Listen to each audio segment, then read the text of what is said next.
দাঁড়াও তো সত্য ভাই একটু আলাদা ভিডিও দিলাম। দাঁড়াও ভাই ভাই লোকই সামনে না না ও বুঝে বাবা এলাকার মানে আমি তো লোকে চিনি নেবে ভাই এই রাস্তা দিয়ে ভাই আগে আমি রিয়ে বুঝাই হ্যাঁ। এগুলো তো রাস্তা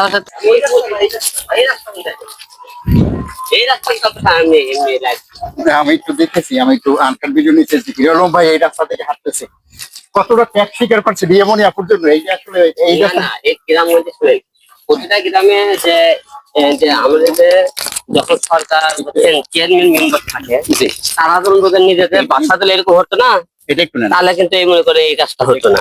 কিন্তু তারা তো মনে করেন জনগণের কথা ভাবে না। আমি আজকে কালকে দেখেন এই এলাকাতে কালকে 3 ভাই পাড়া, হ্যাঁ, রাত্রেবেলা রাস্তার মধ্যে আমাকে মেখে গেছে।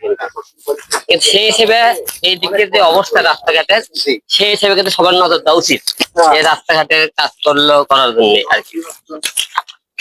সেই হিসেবে আমার মনে হয় সবকিছু ভালো মতো করা থাকা উচিত।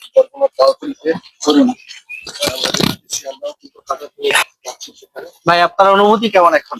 অনুভূতি অনুভূতি খুব খারাপ।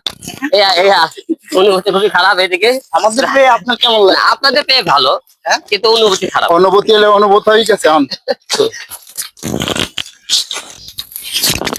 আমি আপনাদেরকে যে বিষয়টা জানিয়ে রাখতে চাই সেটা হচ্ছে আমাদের তালতলির দুলাভাই, অর্থাৎ আমাদের যে বাংলাদেশের কন্টেন্ট ক্রিয়েটর এবং আমাদের রাজনৈতিক ব্যক্তি বলতে পারি, এবং বিশ্বের সময়ের জনপ্রিয় অভিনেতা, মানবতার দিক থেকেও তার একটি অনন্য ছোঁয়া রয়েছে এবং সময়ের সব থেকে বেশি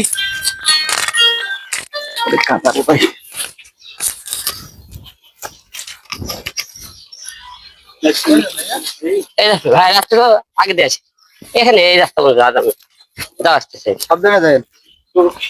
যে রাস্তায় তো ভয়ই লাগে।